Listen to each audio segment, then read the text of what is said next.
For the next class, we have a Warlock.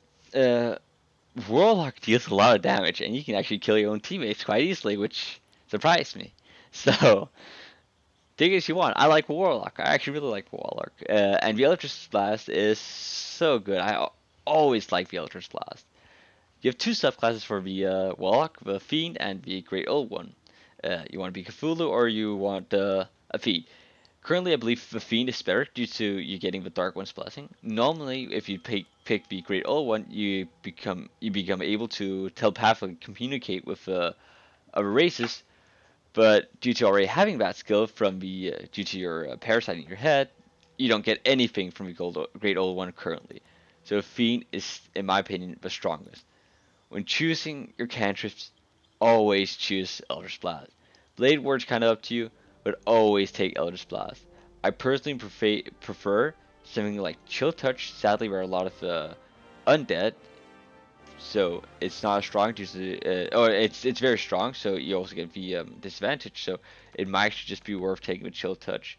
Friends, I did not feel like it was very useful. It might just be because I never used it really. Mage Hand I talked about earlier. Minor Illusion, Poison Spray is strong if you want more damage, but you're not going to use any of these. You're just going to use Eldritch Blast all day long. It's your favorite spell. Here, Arms of Hadar, I'm just going to warn you guys, you can actually kill yourself with it, or your friends with it. Be careful. So, the Fiend is the winner here. For what's called races, you want to focus on Charisma.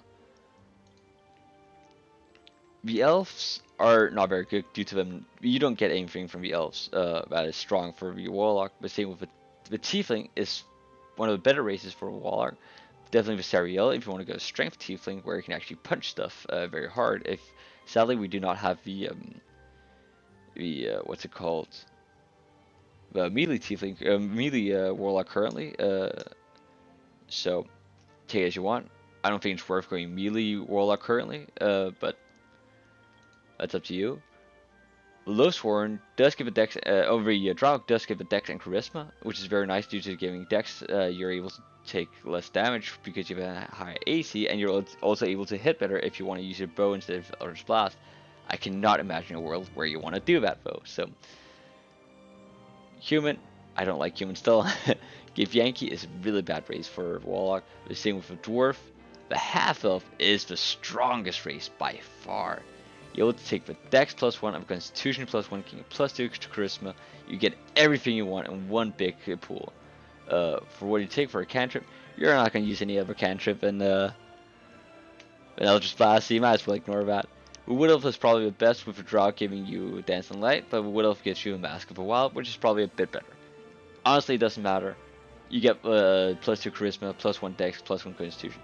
The Halfling is for once actually not a good race to take. Besides being lucky, so it's always a good race, but it's not as good as it could be. For this, I'd definitely go with Half Elf, taking my Dex and Constitution and +1 and getting +2 Charisma. I'd also be going with Wood Elf. For skills, you want to focus on skills such as Persuasion, Insight, and so on and so forth, due to you're probably going to be the talker in the group. So in my opinion, the strongest currently is the either you go with Charlatan in order to get Deception and Sleight of Hand, or you can go with the Noble to get Persuasion. I prefer Noble due to you're not able to pick Persuasion naturally, so now we have Persuasion. Additionally, it's very nice to have something like Deception, and let's also take actually let's take it doesn't really matter to be honest. All of the rest ones are Intelligence, so it's kind of up to you. What the last one you take, besides Intimidation, but due to already having Persuasion, I don't like taking Intimidation as well. I prefer to spread my knowledge a bit more, so I'm just going to take Investigation for now. For ability score improvements, I'm just going to remove all of this. Whoop, whoop, whoop. So, as I said earlier, you want the Charisma. You want the 17 Charisma early. It's so strong, it's going to be so good. You're going to get 18 Charisma at level 4, and you're going to be completely busted. For next skills, I'm going to Dumpster Strength for this play, or if I play this character, I would Dumpster Strength completely. And I just like to have these two at a +0, so I don't get negatives on those.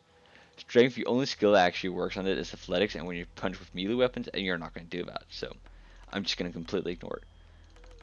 I want a bit higher constitution so I'm able to survive and take a bit of a beating, and then I want my dexterity to be a 16 so I can get a +3 modifier on my attack rolls when I finally am in melee, and if I'm forced into melee.